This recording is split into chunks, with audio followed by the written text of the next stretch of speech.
All right. I think we might be here.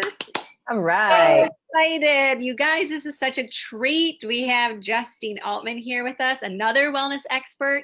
This is the first time I'm introducing him into my cleanse group, which is so exciting. So thank you so much, Justine, for being here at the end of the week. So worth the wait. And today you get to talk to us about our gut and how food moves through and how to avoid things that are going to trip us up. And it's all about the gut. That's our title. It's all about the gut. So I was hoping you could start and just share a little bit of background with us and how you got into learning so much about the gut. So you can share with us today. Yeah. Thank you so much, Jen. I'm so excited to be here. I'll sort of give my story as quickly as I can. I'm long-winded, so I'll try to keep it short. Me too. So I, for a couple of decades, was very sick. So starting from when I was a kid, I had upset tummy all the time when I was a kid. And I had back problems by the time I was 12. By the time I was 20, I was infertile and I was overweight and I had diabetic issues and I had like the hormones of a 55-year-old woman. I had menopause symptoms, and IBS, like to the point where like we couldn't go on road trips because I constantly needed a bathroom. Like it was bad. Migraines would go on for months at a time. And I really thought I was just dealt a bad genetic hand. I thought there was no hope for me, and that every day was the best it was ever going to be, and every day from that point forward was going to be a decline. And so hard, Justine. It was hard. It was just like survival. Like, can I survive the day? And then at one point, despite being sick all the time, we wanted to start a family. And so I started to work with an acupuncturist. And we did some acupuncture and we did some supplements, and I wasn't getting any improvement at all. And he basically said, Justine, there's nothing more I can do for you unless you clean up your act. You need to learn what real food is and commit to eating real food, or you can't get better. Isn't that so hard to hear? It is. Yes. We did it. We met with someone. She taught us about real food. That first session, I remember going back out, like the session was over. We get out to the car and I've got tears streaming down my face saying, I can't eat vegetables. I can't do this. I hate vegetables. And my husband saying, no, you can do this. There are some veggies you like. We'll start there and we're going to do this. And we did. We went all in. We cut out the crap. We ate real food. We eliminated toxins from our household. And we got so much better in like a month or two. So much better. That's amazing. Like, it is. Yeah. Like 50% better. Like that. Right. Wow. Now I was hooked. Like now I know, like I have the power. It's not about what my genetics were. My genetics are irrelevant. It's about how I take care of myself that determines my health. Right. Well, we can always figure out our genetics and then eat right for it, but we're in control of eating right. That's right. And we can turn genes on or off, right? Genes can be clean or be dirty, and the way that they behave. I mean, so we can be predisposed to something, but we still control whether or not that thing happens. Awesome. I love the way you said that genes can be clean or dirty. I was just talking to somebody on the phone yesterday about little that I know about epigenetics and how our environmental factors, we can turn them on or off, turn genes on or off. But I like how you said that, like it's simple, like the gene can be a healthy version or the gene can express the not healthy version. And exactly. I love that. Yeah. And I'm so glad you had such a supportive partner. That is beautiful. You know, it is. Yes. We have to recognize, and that's why I love this group, because we aren't meant to do things on our own, and so challenging to do things if we don't have support from our loved ones. And sometimes we are faced with that, like moving forward without support from our loved ones, but seeking it, we can do that. So thank you for sharing that. And thank you to your husband for being so supportive and being such a good example of how you can take, that your quality of life.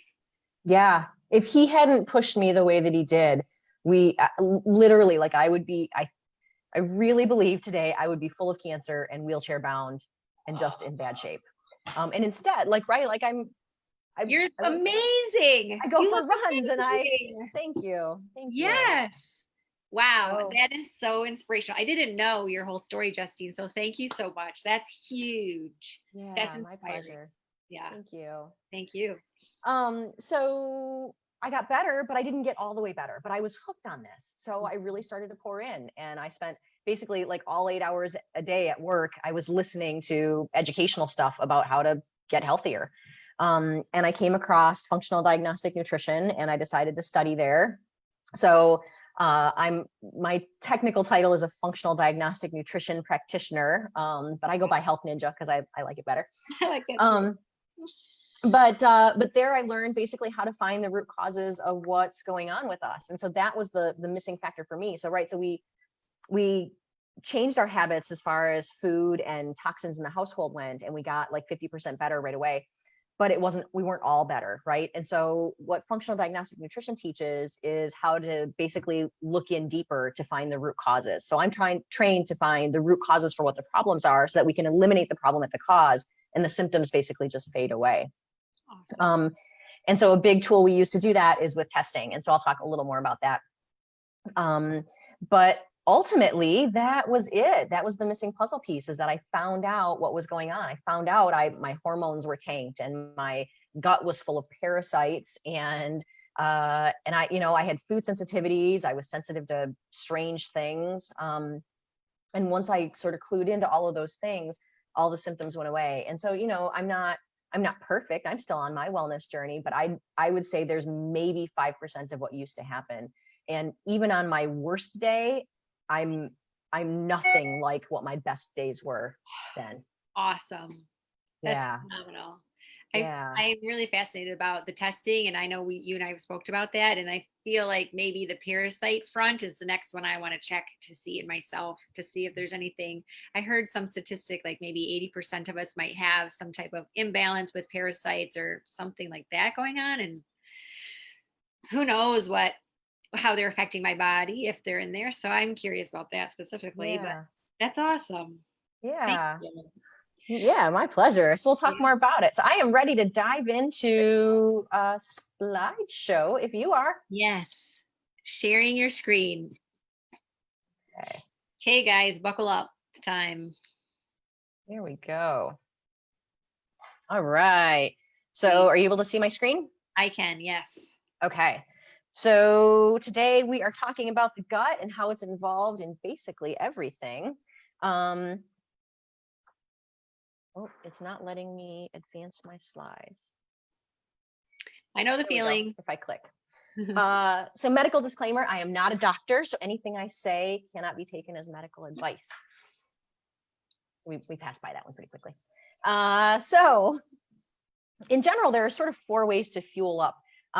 So the first way is sort of fueling the soul, right? With our relationships, with sleep, with nature, with movement, with hobbies. That's just sort of taking care of ourselves.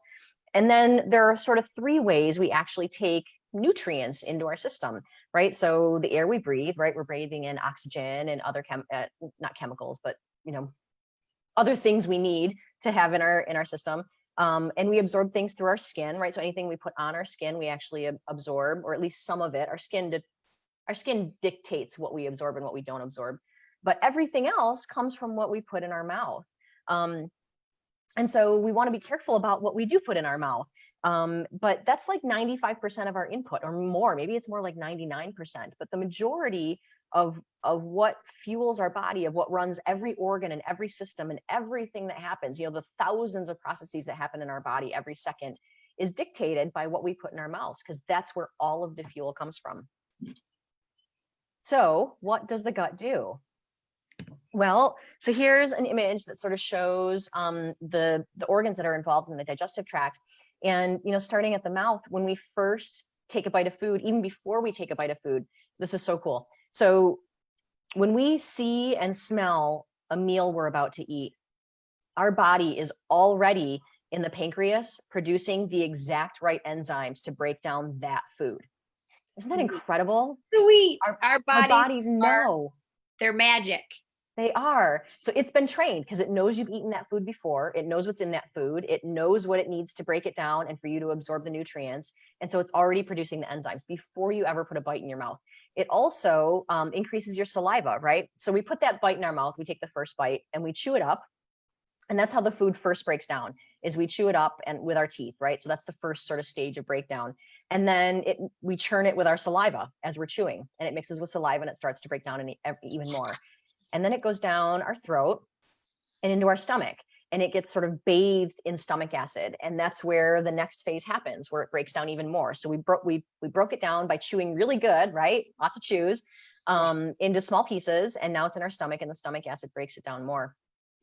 And then we have this amazing system. So the liver primarily is involved in detox. It does lots of other things too, but it primarily detoxes things. And a byproduct of it doing detox work is it creates bile.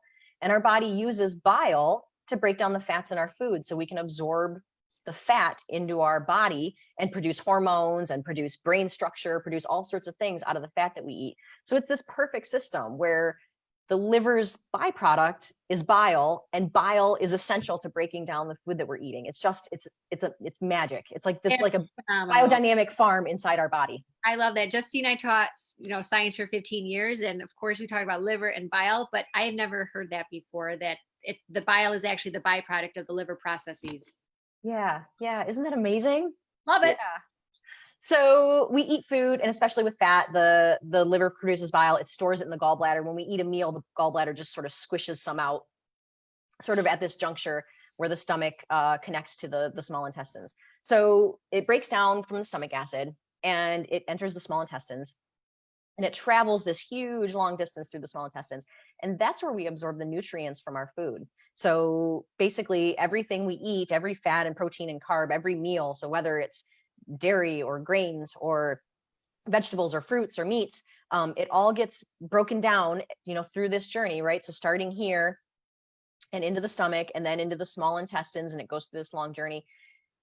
We absorb nutrients through the lining of the small intestines into the bloodstream. So that's how we get our nutrients, our vitamins and our minerals. Mm-hmm. And then what's left over, so either what's too big of a particle that didn't break down well enough, or what's junk that our body can't use, waste, ends up in the colon, and then we know where that goes. So that's sort of a full cycle. Another cool thing about the digestive tract is it's technically outside of our body because it's a hole, literally from one end to the other. So just sort of a weird fun fact that I've always found interesting. Yeah. I remember learning that as a kid, like it's this one long tube. There's a hole here and there's a hole here. And it's like, oh my goodness. Yeah. Yeah. Magical journey throughout. That's amazing. And everybody's eliminating so well this week. I can just feel it. Yes, I know I am. Me too. My roommate can attest. Okay. So where are the problem areas? So if we eat under stress, so when we're stressed out, the body doesn't know one type of stress from another. So the analogy that I always use is that to your body, so running for your life from a tiger, because if you don't get away from the tiger, it's going to eat you alive. Your body perceives that stress the same as any other kind of stress. So whether it's relationship stress or financial stress, or stress because you ate a food that you're sensitive to, or stress because you ate foods that have pesticides on them because they're not organic, or because you don't get exercise, or because you deprive yourself of enough sleep.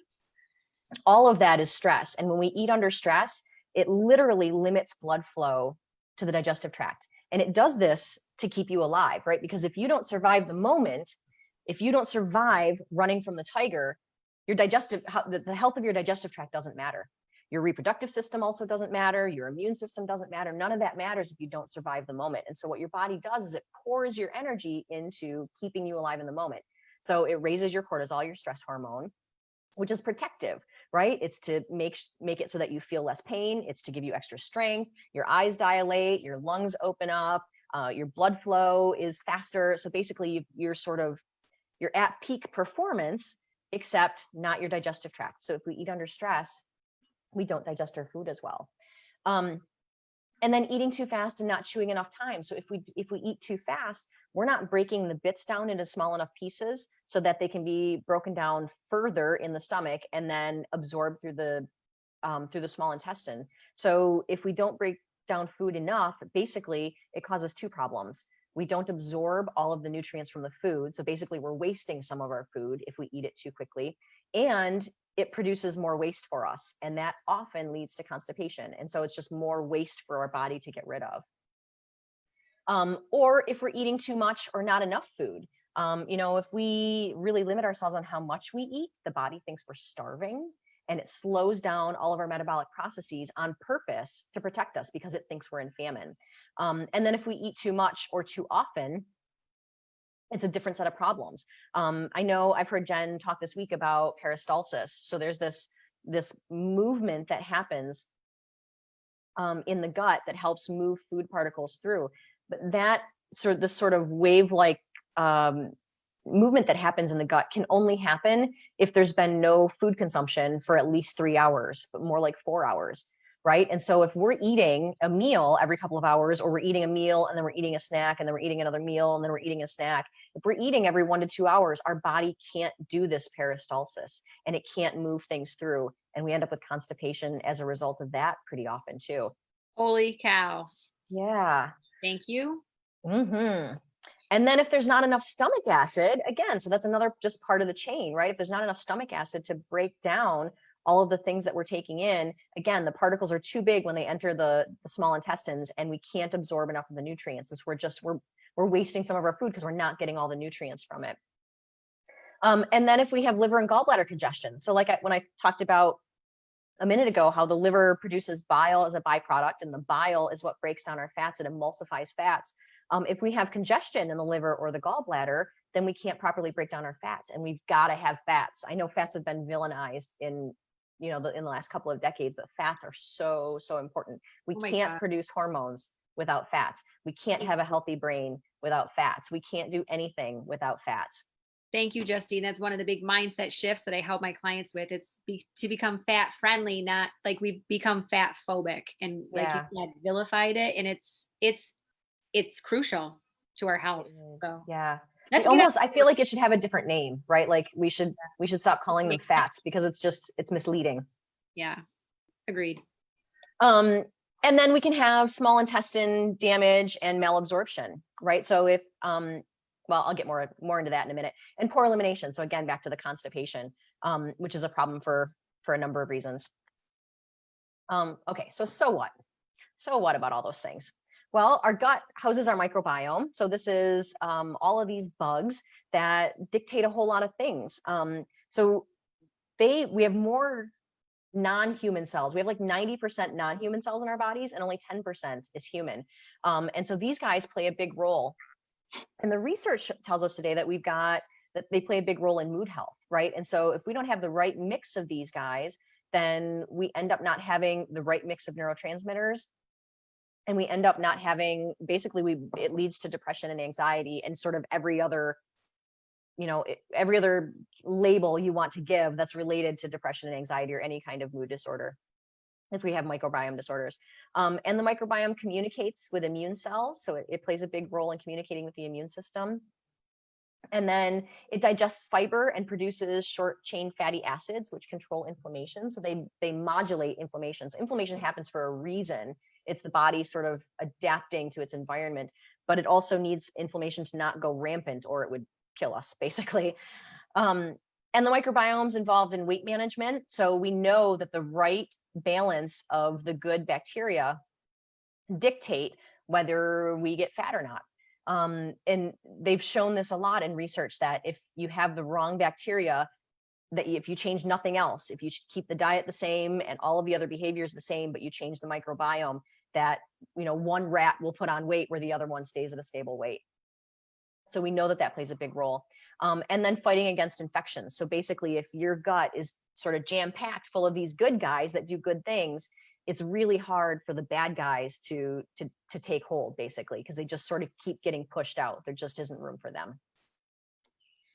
I was so fascinated when I heard about that study and I read about the mice where they would do like fecal transplants, and they could actually see the change in the and the weight. They would be obese.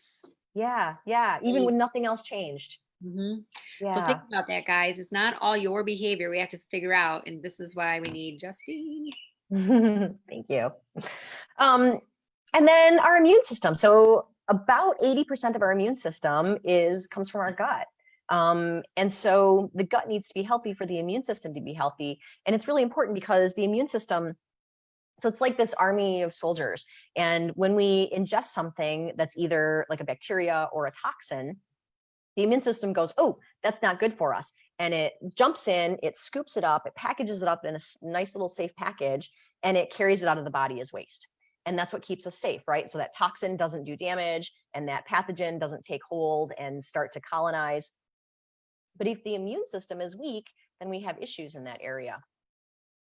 And it's toxin elimination. So we've got this is an image of our lymph system. We've got lymph nodes, thousands of them throughout the body, and there's a ton of them in the neck, but the biggest mass of lymph tissue is in the gut. And again, like I mentioned earlier, if we're under stress, when we're eating, it literally constricts blood flow to the gut, right? Because the body decides we need to survive this moment, and what happens in the gut is not as important. And so we can't properly detoxify if we're eating under stress, basically. Okay. And so what does all that mean? Well, if the immune system's not doing well and it can't run in and scoop up all these bad guys, well, now we're susceptible to infections in the gut, because basically the immune system can only do so much, and there are only so many soldiers. And if it constantly gets taxed with more and more bad things, so either pathogens or any kind of toxin, so pesticides and herbicides and GMOs and foods that we're sensitive to, any of those things, the immune system can only go in and do so much. And so some of those don't get attended to. Some of them don't get packaged up. And when it comes to pathogens, that means they're able to take hold and sort of colonize. When it comes to toxins, it means now they're basically free radicals doing damage, like cancer causing things, right? And the other thing that happens is when the immune system is not functioning well, it starts to get confused. It starts to make mistakes because it's overtaxed, right? So, like if you've been working on something for 16 hours and now it's 3 o'clock in the morning, you start to make typos, you start to make mistakes, right? You're not functioning at 100. The immune system's the same. And that's when we start to develop autoimmunity, is when the immune system starts to go haywire. It's working so fast that it makes mistakes about which things are invaders and which things are our own body tissues, basically. And then the microbiome, if it starts to not do well and it gets taken over by other bugs, basically, infections start to take hold. Unfriendly flora produce toxins and cause damage. So basically, if it's not all the good guys we want in our microbiome, all of the bad guys produce gases that are toxic to us. And so again, it's free radicals, it's cancer causing stuff. And it makes us sick. It makes us feel crummy. It gives us, GI symptoms. And then the liver is challenged, right? Because we've got more of these bad bugs that are producing more toxins that the liver has to work harder to filter out. And again, like I said, that's when autoimmune conditions start to develop. And then it actually leads to actual gut damage. So this is an image, this top section is an image of a healthy gut. These are the villi in the small intestines. And so basically they jut up and come back down, and they jut up and come back down. And it's that way because it increases the surface area. And that's how we get like miles and miles of surface area in our gut. And that's because that's how much space it takes in order for all of the nutrients, all the vitamins and minerals in our food to be absorbed through the lining of the intestines and into our bloodstream to power everything in our body.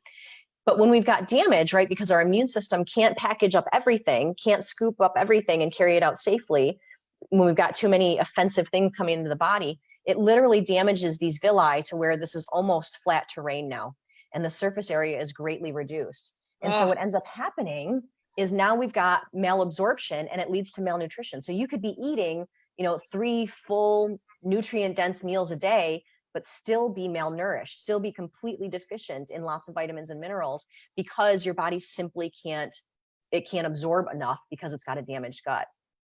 I feel like I've been in that situation, Justine, and I've been like, well, I've been eating well. I've been cutting out the gluten and the dairy for a long time. It's still not feeling like my best self. And it took a long time. It took like years, and I'm still on that process.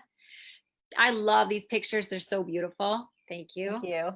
Do you think that, like, I've heard celiac disease, like people that are affected by gluten, it's kind of like their villi kind of get like scraped or something. That's the analogy. Yeah. So this is this bottom image is of someone with celiac.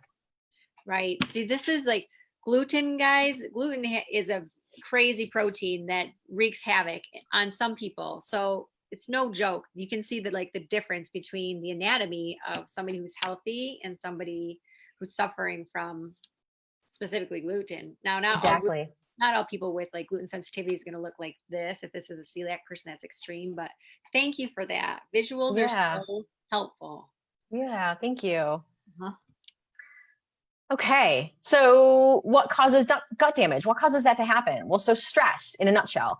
And I always use stress really broadly to mean any kind of stress on the body. So, again, not just day-to-day stress, financial stress, work stress, but all kinds of stress. So eating foods that we're sensitive to, eating junk foods, right? They're full of pesticides and herbicides. Again, so right, pesticides and herbicides, they're meant to kill organisms. What do you think it does to us? Right? It kills our cells too. It just isn't strong enough to kill us all together. But slowly, it's cumulative.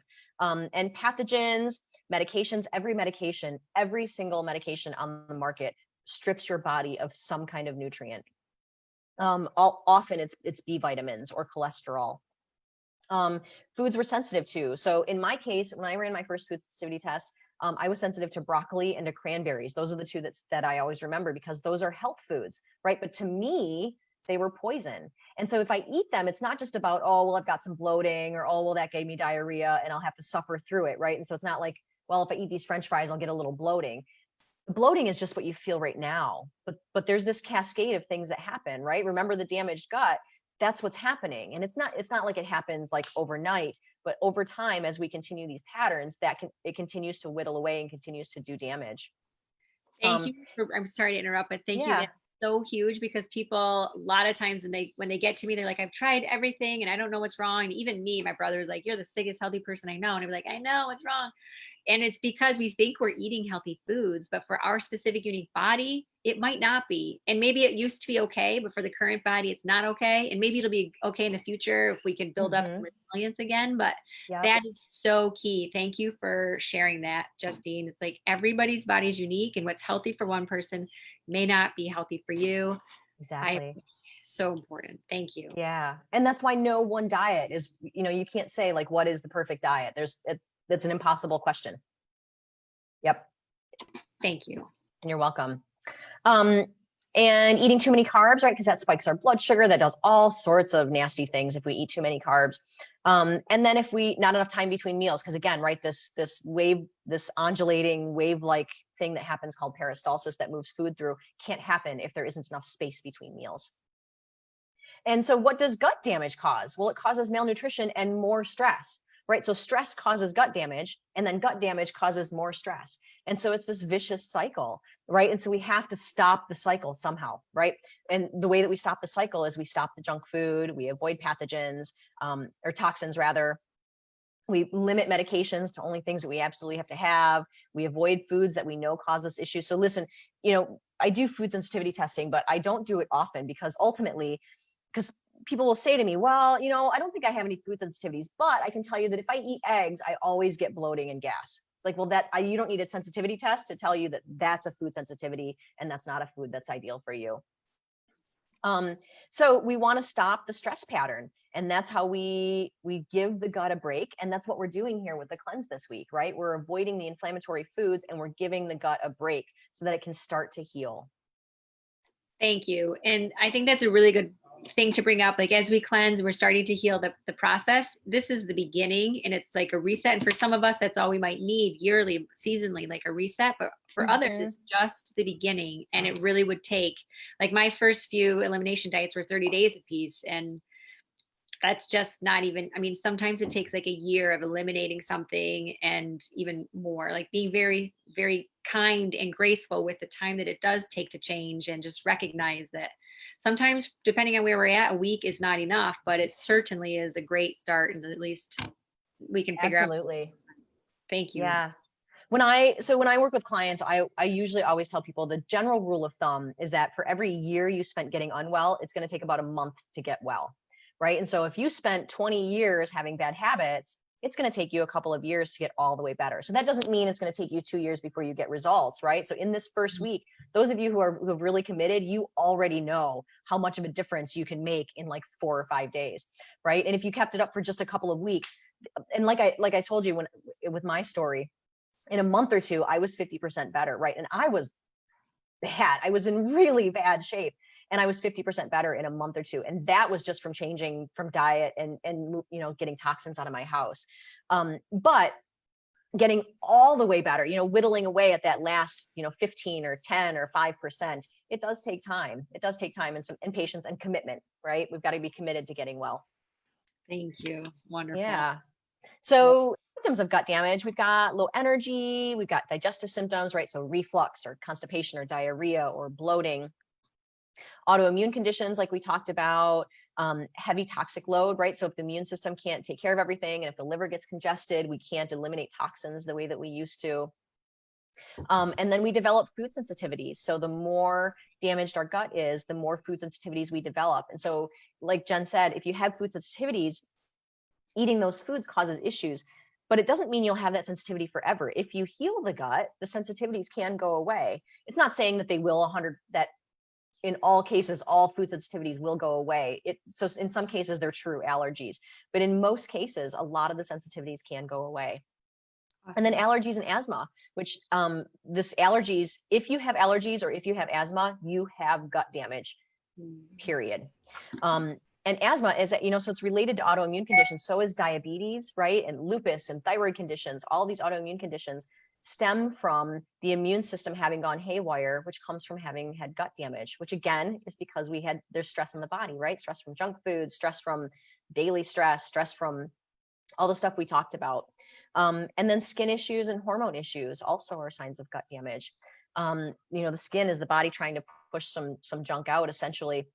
And the hormone issues our hormones tank if we can't absorb enough of the nutrients from the foods that we're eating. Our bodies have to make hormones, and it has to make them out of primarily B vitamins and cholesterol. And if we don't have enough of those things and we're not absorbing enough of those things, then we end up with hormone issues as well. The good news is it's all fixable, right? We have control over this. We don't have to live this way. This is why I do this work. I want to shout it from the rooftops. The life that I used to live and the life some people live, basically, where you suffer day in and day out, it doesn't have to be that way. You don't have to live that way. You can be healthy. That's the best news ever. And that's why I do this too, Justine. So it's like you diagnose and then I will help people implement the plan so that it can work. Exactly. And hi, Rumi, my roomie's here. Awesome. So what do we do? Well, so every forkful either makes us healthier or makes us sicker. So we need to pick, right? What goes on that fork?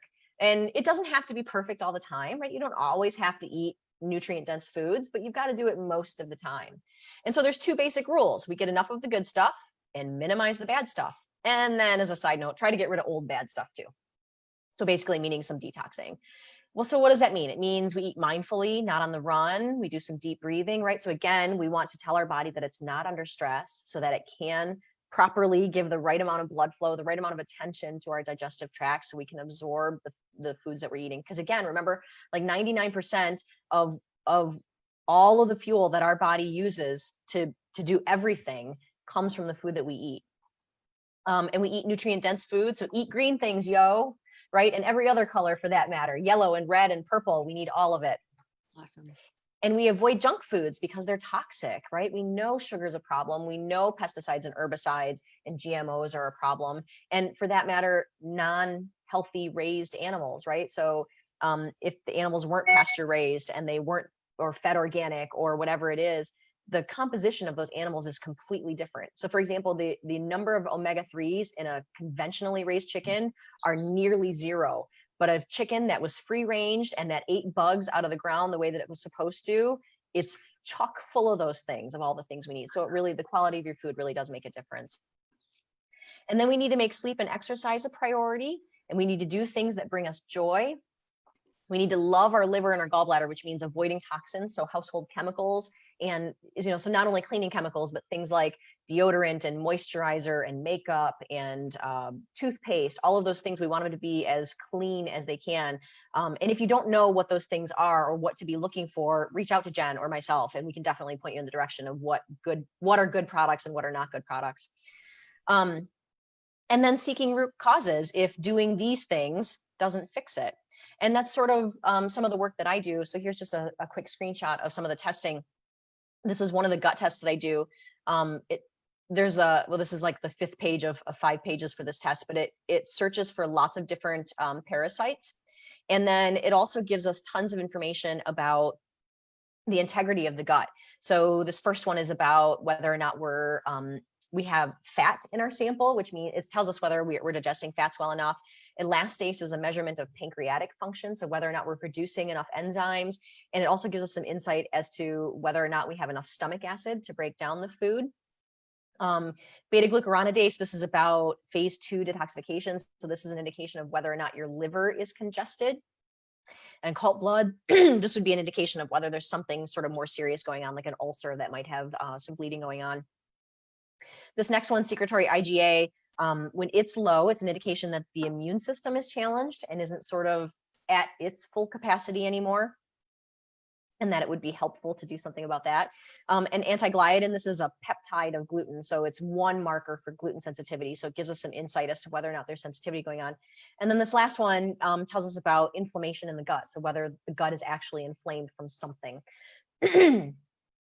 So this is one of the tests that I tend to run on people because it gives us a lot of information about whether the gut is struggling and if there are specific things we can do to try to heal the gut and to heal the gut as quickly as we can so that your body can begin to be as nourished as it's supposed to be so that it's fueling all of the systems, all of the organs to do what they're supposed to be doing. That gets me so excited. I love those tests. Just geek out on them. I appreciate Me too. Thank you. Thank you. And this is the other test that I run on almost everyone I work with. And it basically just gives us a picture of your nutrient status. So these are all the primary minerals, and whether they're high or low dictates a whole lot of things. So this gives us a lot of information about deficiencies and about whether or not there are any toxic heavy metals hanging out and quite a number of other things. So it's just sort of a baseline to let us know, like, are there deficiencies? And so you can supplement with things like that with minerals. That's not resolving the root cause, but it sure does help you bridge the gap in the short term while we work on healing your gut. And so, basically the way that I work with people is just we do intake forms. I'm sure it's very similar to Jen, but I do a little bit of the lab testing, like I said. So I send lab test kits to people's houses. You don't actually have to go get a blood draw or anything like that. It's the tests that we talked about today. It's stool and hair. So it's easy. You just collect it yourself and you ship it off in the envelope it came in, basically. And then it is fun. Yeah, you get to poop in a French fry container. It's fantastic. Yay!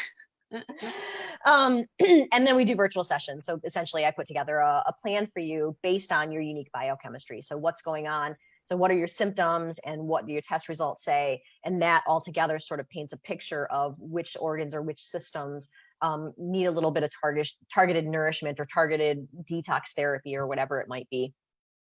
And then we just sort of, we stay on that track, right? We repeat the process until the goals are met. So we keep adding on new layers, right? And so if we try one diet and we don't get exactly the results we're looking for, we only get 80% of the way there, well, then we tweak it a little bit here and we tweak it a little bit there. And the same thing with exercise and with sleep.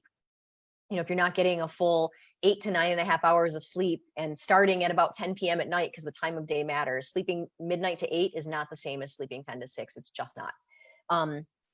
Just sort of fine tuning everything that we can in a holistic way to make sure that we're giving the body everything that it needs so that it can just hum along the way that it's supposed to. Sounds like a fairy tale that I'm happy to see the ending of. Thank you. Yes.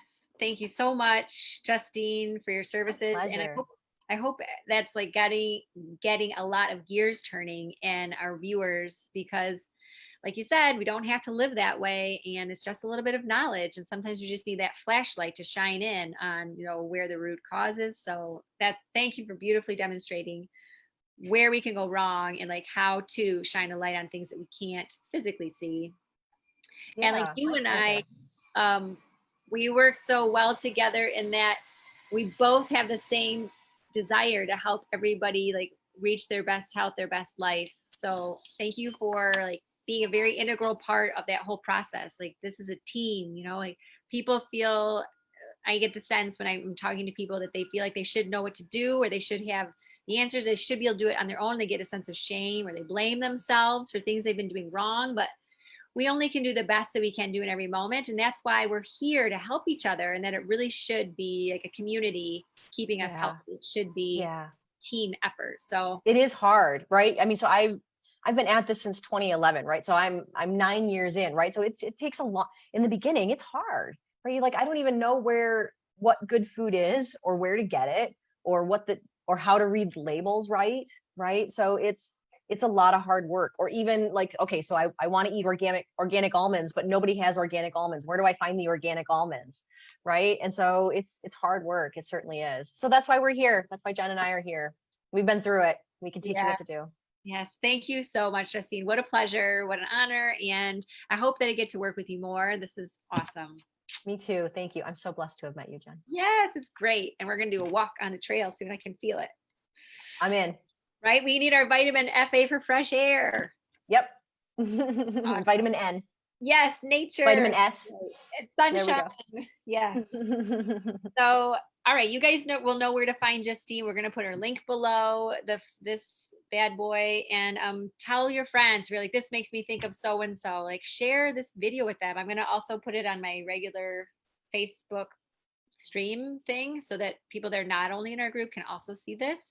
Awesome. So it'll be available. Yes. And Justine, I think how I did that last time was putting it on YouTube. So you'll have access to it, just a link. You can share it wherever. And yeah. So do you want to just say your name again and what your role is? Like, oh yeah, I never say that part a whole. I don't even know if I even introduced myself. I'm Justine Altman, and my company is Journey to Vitality, and that's my URL is journeytovitality.com. And I'm a functional diagnostic nutrition practitioner, but I go by Health Ninja. I love Health Ninja. Functional diagnostic. What was it? Nutrition practitioner. Perfect. I'm going to write that on the post. All right. And this, you guys know me, Jen Sprague, the health coach, helping people take what Justine shows them. And if they need help creating new habits, that's where I come in. So it's so good to see you guys. Yes.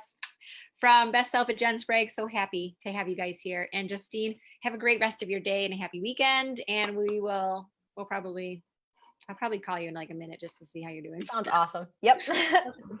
Thanks, Bye, Jen. everybody. Thank you. Bye-bye. Bye.